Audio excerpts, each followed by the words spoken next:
What up, everybody? You are back in tune on another episode of In the Fields podcast. It's your host, Johnny, with my beautiful, lovely, amazing wife, Lisa. And yeah, man, we are back. And on this episode, we're going to be taking a deep dive into healthy love triggers old wounds.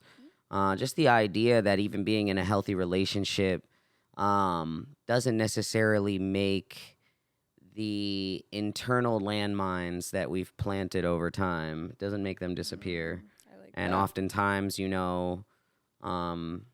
they say like scar tissue is sensitive. So, sometimes when we are stepping around those landmines, or sometimes when that scar tissue gets touched from old wounds, it could just still kind of like, we're still a little sensitive to it. You know what I mean? And again, safe love doesn't erase old wounds. It more or less reveals them. So I really like the topic of this episode. And before we get into it, I want to start this episode with an AA meeting, our anonymous advice meeting, where we post the topic of the episode. Somebody sends in a situation that they may be in that applies to the topic, and then we give them our advice. We give them our insight. And as far as hopefully our words can guide them and help them get to that safe space that they're looking for. Help other people. Yeah, relating, all that. Well, you want to take it away, babe? Yeah, so we got a submission from a listener, and they write, I'm in a really healthy relationship, but I get triggered by things that don't seem like a big deal. Things like delayed texts, quiet moments, or my partner needing space. My mind immediately jumps to abandonment. Even though my partner has never given me a reason to feel that way, I don't want to project my past onto my present, but I don't know how to stop. Okay, do you want to take it away? Follow up? Yeah, I mean, I can deeply relate to that just because, I've talked about it before. All of my past relationships were toxic in most ways. And even ours wasn't the healthiest at first, but you were definitely a healthier partner than I've ever experienced. And I think the biggest part for me was not knowing how to navigate that. Because like she said, like I also felt triggered by things that were very like innocent, non-threatening kind of things. But because in some way it reminded me of my past, what I've learned is like our brains become like these like overprotective security systems, because even though I move into a nicer, safer new neighborhood, I'm still on high alert from previous break-ins, if that makes sense. You know what I mean? So it takes a while for you to uncondition yourself to the hypervigilance that you just naturally build over time.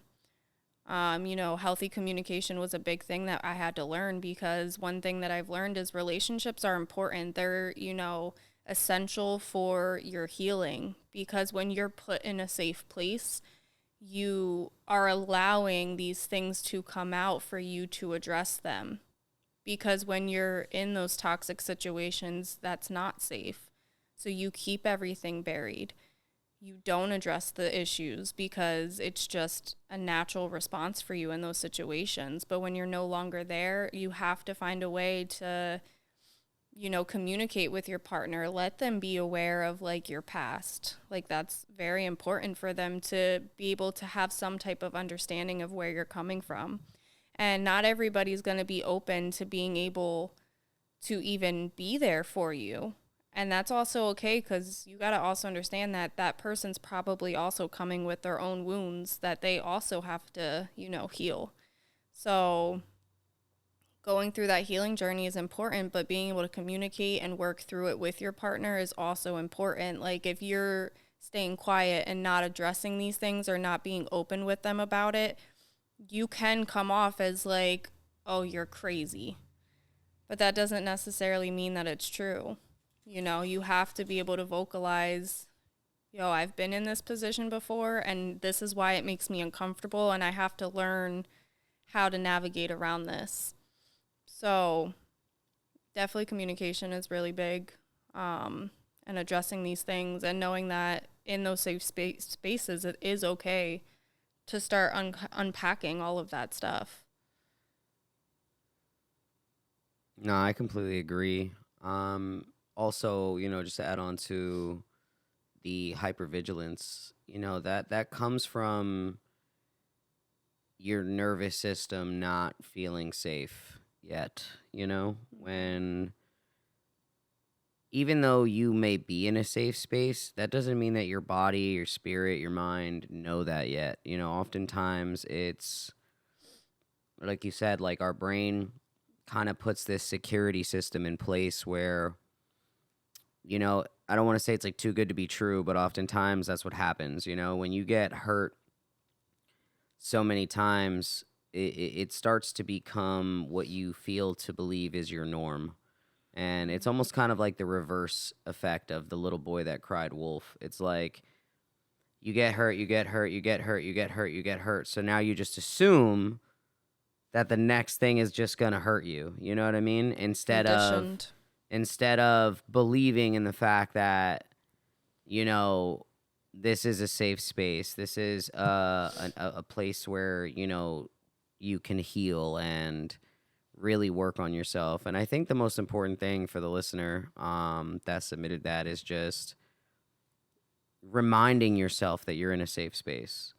I think that was a big one for us, is like, as much as we can assume that, assume the worst, we also can assume the best, And I think that's part of the mental switch where if you are accustomed to just pain from your partners and assuming the worst out of them, then you'll never actually know what it's like to be in a safe space. And, sometimes when you're conditioned to the chaos, even for some people, like safety and healthy relationships seem boring or like something's actually wrong because they're so accustomed to the chaos. Mm-hmm. So it's like it's unusual for them to be in a healthy relationship, and it's unusual for them to be getting something other than toxicity.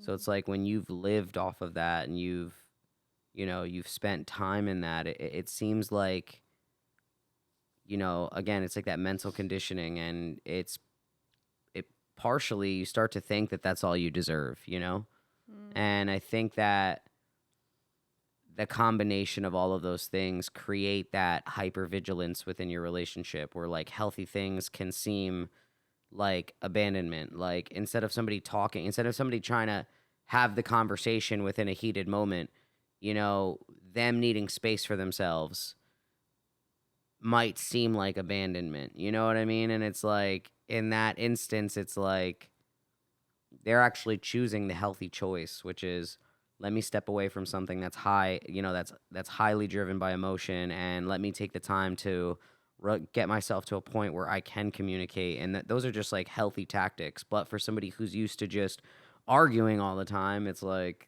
that seems weird. That seems like you don't want to resolve this right now. You want to dip. You want to leave me hanging. Like, and it's just, again, it's like, when you're in a healthy relationship, that's the time to heal. That's the time to reflect on these things that are making you uncomfortable, because triggers aren't bad. Triggers are just a reminder of where we need to heal. Triggers are literally the reminders of the places within us that we need to heal. Mm-hmm. If you're triggered by somebody doing healthy tactics, or healthy things in a relationship, then it's probably because that part of you needs to heal from the trauma and pain that you experienced in prior relationships, so that these healthy tactics can land and that these healthy choices can really hit and make a difference. You know what I mean? Yeah, because it's teaching you something. It's something you're not used to, and it's something that you've probably wanted for a really long time, but just didn't know how to obtain it because you were never in spaces that allowed you to feel those things. And like you said, like the abandonment thing, when you're in an argument and needing to walk away, like that was a big thing for me in the beginning of our relationship. Like you were big on like, I need to step away, But the second you would do that, I would spiral instantly, like, oh, you're leaving for good. I'm never going to see you again. And I would like block the door. You're not allowed to leave. You know what I mean? But now, because of our communication, like, that's the thing. Like, you had to really explain to me why you needed to walk away. Like, we had to have those conversations, and I had to explain my fear in you walking away. And we were able to come together and be like, you know, instead of you just leaving, you'd be like, listen, this is getting heated. I need to take a second. Until it came to a point where, like, now I have healed that version of me, that part of me, to where, like, now there's times where I feel myself getting heated or elevating, and I now know how to walk away and take a second for myself. So it's like a full circle, because I hated that feeling, but because of you, I learned how to obtain the ability to do something like that. Like, one big thing is like, when you feel yourself spiraling, you have to take a second to think to yourself, like, you know, this is a 10 out of 10 fear for a 2 out of 10 situation. You know what I mean? Like, it's not fact, like, what is happening. It's just emotional. And you have to be able to distinguish between that. Like, you have to give yourself that time to really look at what you're feeling and compare it with the facts of what's actually happening. Mm-hmm. And you have to, like, not tie the fearful assumptions to the situation, because again, we take our past experiences and then we almost use that as like the cookie cutter or the stencil that we think our future relationships are all going to fall into, you know? And it's like the second something happens that is even an inkling of a reminder of the domino effect that occurred in previous relationships, like you said, like heated argument, space, that usually means we're done, we're breaking up. Like that assumption, because of events that occurred prior, like we have to learn to not do that, because again, the same way we can assume the worst is the same way we can assume the best, you know? And I think that's just the most important thing is when you're with somebody, man, like you don't want to be in a relationship where you're assuming the worst from your partner. Mm-mm. That's just already not giving them the opportunity to be the partner you want them to be. You gotta give them the benefit of the doubt. And I get it's hard because, like, if you had a traumatic childhood and then toxic relationships, or you've seen a lot, like, it makes sense as to why you're quick to judge the next relationship and thinking that, you know, this was bad, this was bad, this was bad. Like, it's only fair to assume this is going to be bad as well, because I've never been shown otherwise. But, like, you have to be open and willing to give the next person the benefit of the doubt to show you differently. Yeah, and just because you're feeling that way, like your reaction, it doesn't necessarily mean that your relationship is wrong. It just means that you haven't become accustomed to safety yet. You haven't grown into those healthy habits, and it feels like uncharted territory for you and your nervous system, and you're just, again, you're going into fight or flight, Yeah. because that's what you're just trained to do, or that's what you've been groomed or accustomed to doing. Mm-hmm. So yeah, as far as advice that I would give the listener, I mean, besides everything we said, is just communicate. You know, talk to your partner. Let them know that those things make you feel that way, so that they can offer you the reassurance that you need in order to get to that, you know, that safe space where you are comfortable with the way things are being handled. You know, I think that's one of the most important things, is just communication and ensuring that you're communicating these feelings instead of coming to the conclusions based off of your fear, instead of coming to those conclusions in your own mind or assuming, you know, communicate, talk to your partner. Intent is everything, you know, and if there is no malicious intent with what they're trying to do, if they need, you know, if they need space for themselves or whatever the case is, then definitely have that conversation. It will save you guys so much time, and come up with a plan how to handle heated moments, how you guys want to discuss those things, that how you guys want to have those hard conversations. Like, those are those should be things you guys should be discussing. So this way, when those moments do arise, because they happen in every single relationship, you guys will be ready. You'll be well equipped, and you'll know how to navigate these things where it doesn't necessarily trigger you, but even if it does trigger you, you'll already have the knowledge and the know-how to reassure yourself, or at the very least, go to your partner and be able to gain the reassurance that you're looking for. Yeah, I like that. Hell yeah, man. No, that was dope. I like that. Well, before we get into the rest of the episode, Ooh la. let's give them a word from our sponsors, man.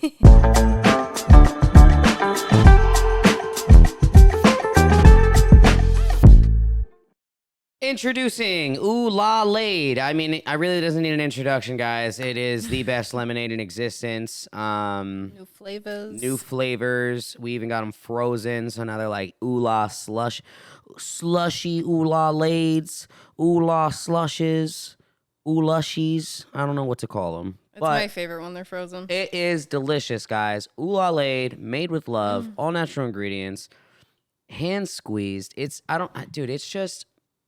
It's so good. It's literally the bee's knees. Make sure you guys follow them at Ula_Lade. Once again, that's at Ula_Lade. Tell them Johnny and Lisa sent you, and they're going to take care of you guys the same way that they take care of us. And yeah, man, other than that, back to the episode.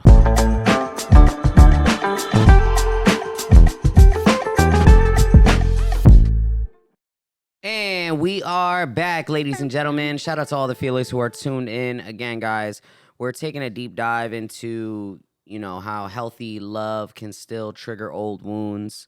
And, oftentimes, again, when we get into healthy relationships, it doesn't make those triggers go away. It doesn't. If anything, a healthy relationship kind of unearths those triggers and makes them more prevalent, because again, like you didn't when you have triggers, you don't learn love through safety. Oftentimes you're learning love through survival, and that's what confuses your nervous system. Like when you're so accustomed to chaos, the calm can seem boring or even suspicious, Uncomfortable. Yeah, like, bro, I literally know people that have been like, I remember, I don't know who it was that said it recently, but, like, I literally know people who, like, are in healthy relationships and have even admitted, like, at first it was like, damn, you're not going to argue with me? Not even a little bit? Like, tell me no. Yell at me. Something. You know what I mean? And it's like, oftentimes it's like when you're so accustomed to that, and that's the version of love, it makes healthy relationships seem not whack, but like just not it. Like oftentimes Scary. it's like, this is too good to be true, or this is suspicious, or something's got to be wrong, or sometimes calm and that can be correlated to distance. Like, oh, he's not blowing up my phone, or he's not, constantly texting me, or she's not on my shit like 24/7. Like, there must be something wrong. You know what I mean? And I just think that that's such a horrible misconception. Meanwhile, they're just comfortable and happy with where they're at, and they don't need to be up under you 24/7. Right. And I think that's the goal, you know what I mean, is when you get into a healthy relationship, it's developing that trust and that confidence within your relationship. But I think it's hard because oftentimes, people are just so accustomed to love being this suffocating, traumatic, toxic thing, Yeah. And I think it's crazy because, like, our brain's primarily job is to keep us alive. It's not necessarily to keep us happy.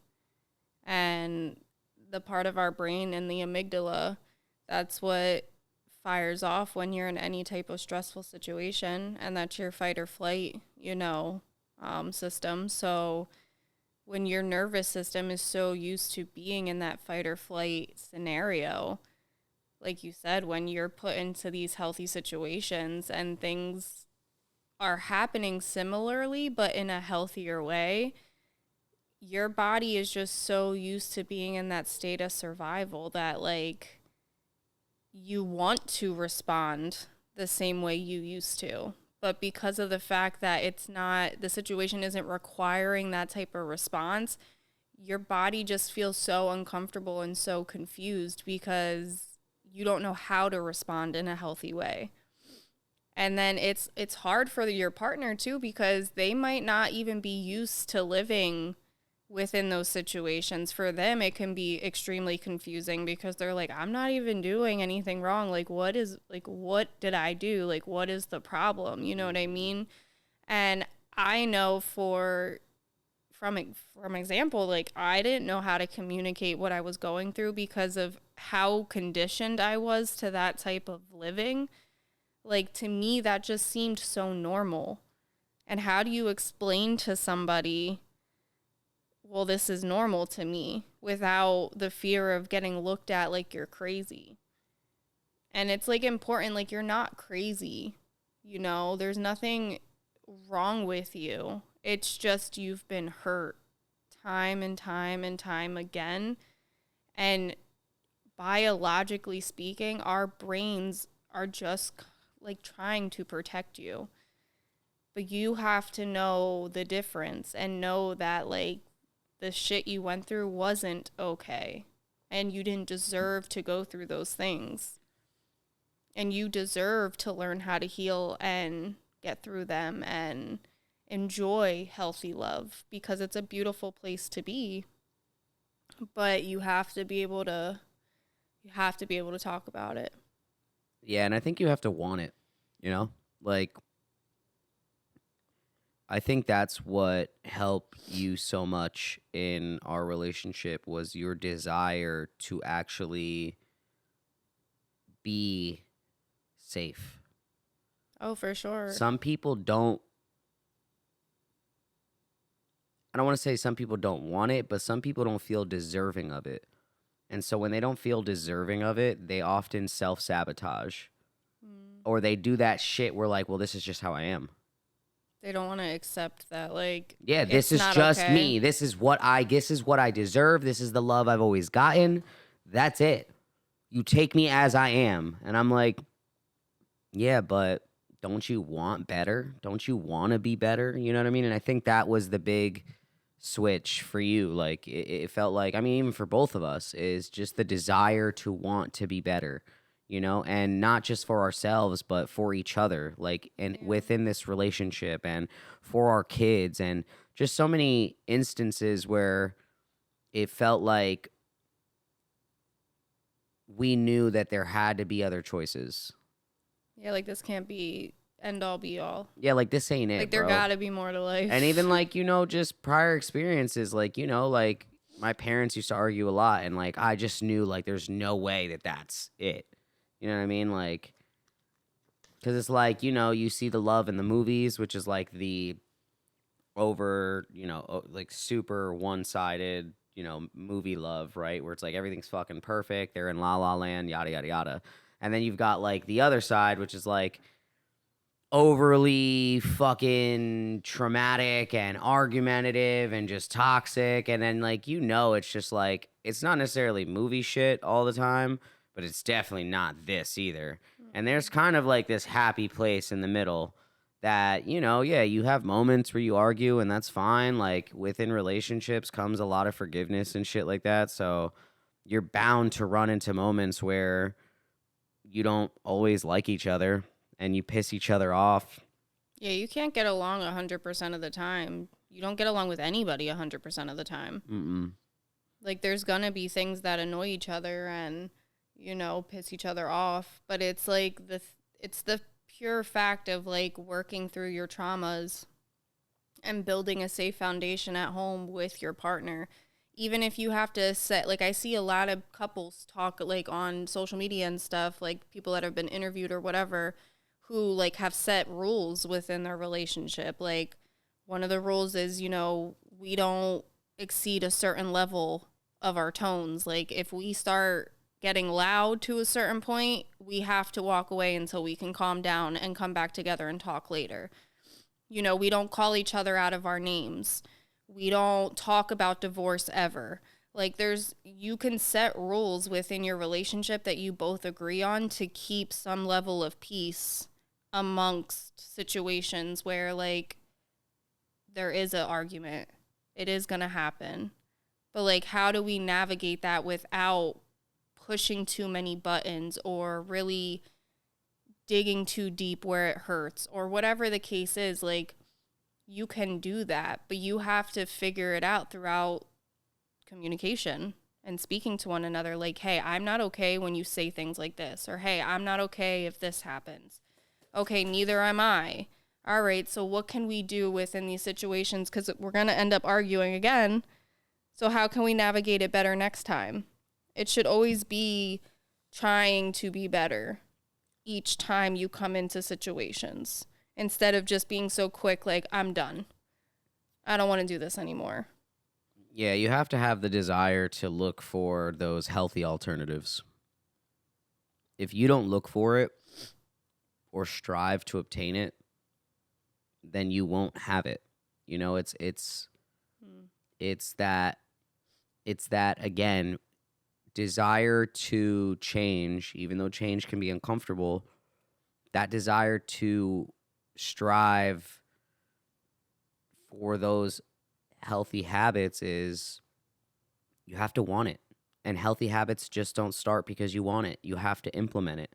And you're going to slip up and you're going to fuck up and you're going to drop the ball and you're going to piss each other off and you are going to have arguments. There are still going to be heated moments, but the way that you navigate them is by implementation and really trying to hone in on that skill of communication and developing those healthy habits. Because again, a habit is something that takes time. It takes time and it takes repetition and it's a trial and error. Some shit you might do and it won't work. And then you're like, okay, that didn't really work out for me. I didn't like the way that panned out.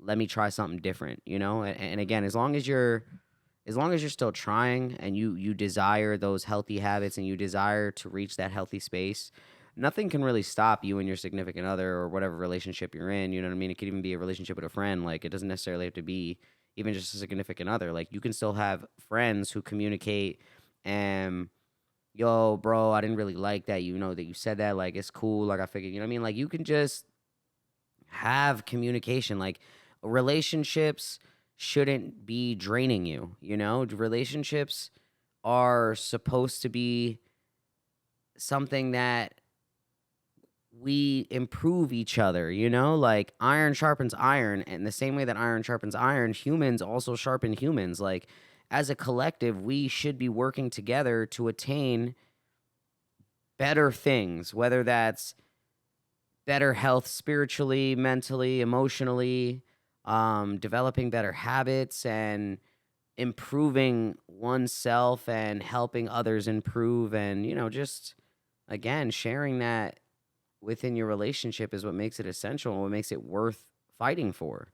If that's not happening or you're doing something and it's not serving either one of you, then that may not be the relationship for you, you Yeah. know? But it's something where if the both of you guys agree, like, hey, like, I'll do everything I can to not only improve myself, but anything I can help you with, and vice versa. You know, that's the beauty of relationships. So if you're in a relationship that is offering that safe space, not a lot of relationships do that, dude. Adult friendships are hard. Relationships, especially young, are hard because there's the breakups and you know, people just do shitty shit. You know, people are often, you know, sometimes if people want to have their cake and eat it too. So it's like, you know, it's in those moments that you have to choose to push further and not allow it to define you. Like, just because you get in arguments and had shitty relationships prior, that doesn't define you, doesn't make you, that doesn't solidify what you deserve or what you're capable of. And Yeah. oftentimes people get stuck in that, you know, and it just sucks. Yeah, I like that. And I agree. It's like a relationships across the board, family, friends, significant others, relationship with your kids. I think a big thing too is just learning how to set boundaries for yourself so you can also navigate and depict the kind of people you're in relationships with, because the safe ones will respect your boundaries. The ones that don't really care or have their own shit that they need to work on, a lot of the times aren't going to respect those boundaries, and they're going to overstep more often than not. Um, so when you're finding yourself in those positions, like, set boundaries for yourself. Like, hey, I don't tolerate this anymore. Like, I can't respect this kind of behavior or whatever because I need to protect myself. And when those boundaries are constantly overstepped, that's, a good way for you to determine whether or not, I don't know if I should even be in this relationship. Maybe this isn't for me. This is not serving me in any positive way because I'm leaving more stressed than I am feeling happiness. Like, rate your level of happiness or comfortability. Really check in with yourself and ask yourself, like, how is this relationship actually making me feel? Do I feel safe? Because the way our brains work is when you're in a safe place, your brain is going to be like, okay, throughout your subconscious, now we're safe. Now I can unpack and deal with these things. So when you're in those safe places, you're going to see a lot of hardships of trying to navigate through your own subconscious and working on things that have been holding you back from becoming a better person. And like I said, because, for example, I know, our daughter did that in school where one of her friends made a joke and she didn't like it, and she tried to explain it to her, like, hey, like, that didn't make me feel good. I didn't appreciate it. And instead of her friend, like, being understanding to that and being like, oh, I'm sorry, I didn't mean to upset you, it was a joke, like, there was no communication there. And instead she got mad, like, it was just a joke, like, don't take it. So, like, she just didn't respond in a very nurturing or caring way. And then, like, but the fact that my daughter can even be like, that made me feel even worse, that, like, she couldn't even be understand. Like, I just tried to be honest that I didn't like it. And I'm like, I know, like, you didn't do anything wrong. Like, it's good that you're able to speak on those things and set those kind of boundaries, because that type of communication is healthy. That type of communication is good for you to know how to do.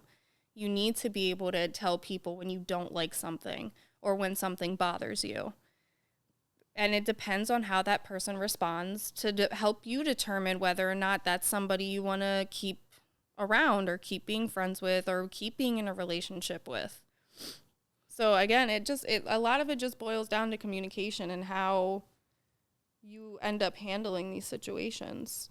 Yeah, and a big one too, just to pick up on what you said about,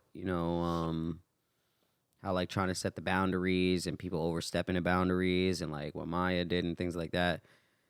I think that's the big signifier too of like the big difference between your triggers and, the red flags. Like oftentimes like we get triggered and,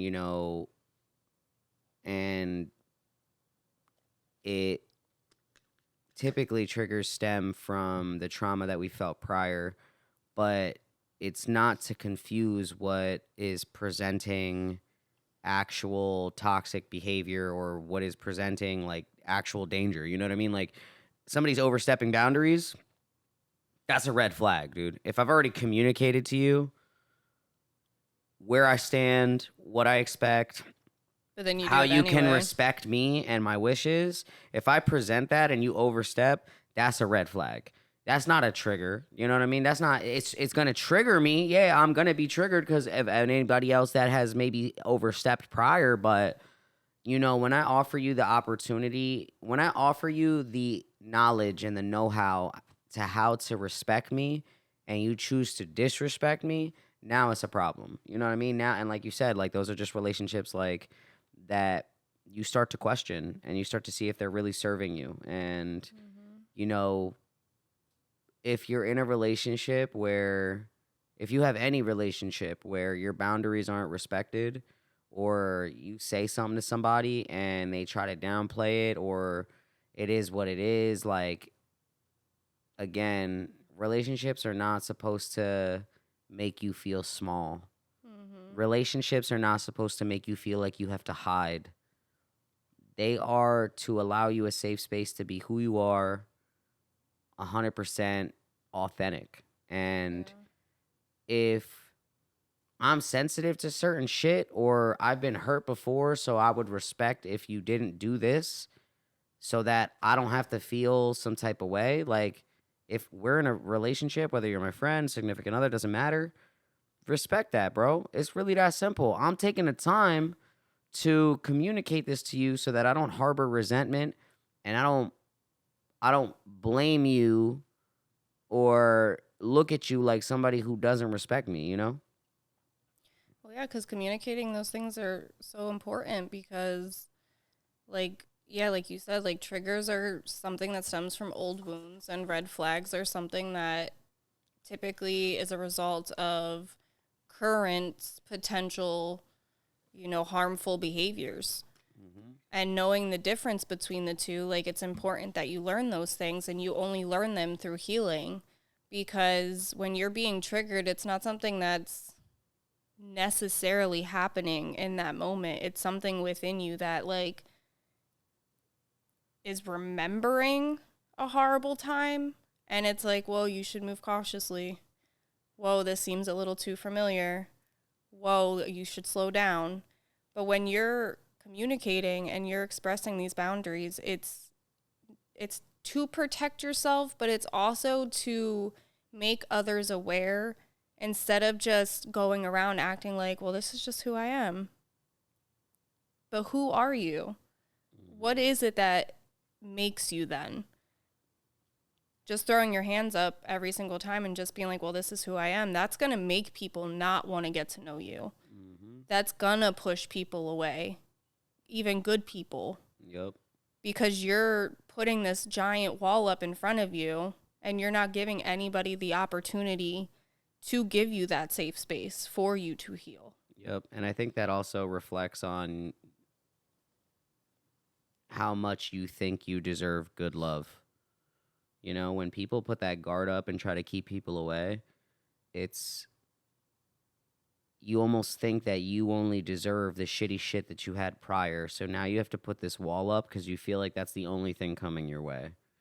And it just sucks because, the misconception is that you have to be fully healed in order to get into a safe relationship or a healthy one. And I don't think people realize that oftentimes healing comes from being in a In a good relationship relationship, and yeah. in a loving relationship. So it's like you don't need to be fully healed to deserve love.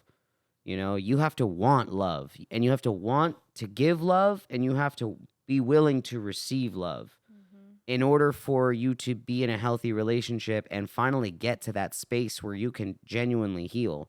I'm not saying there aren't healing journeys that happen on your own, because trust me, there are.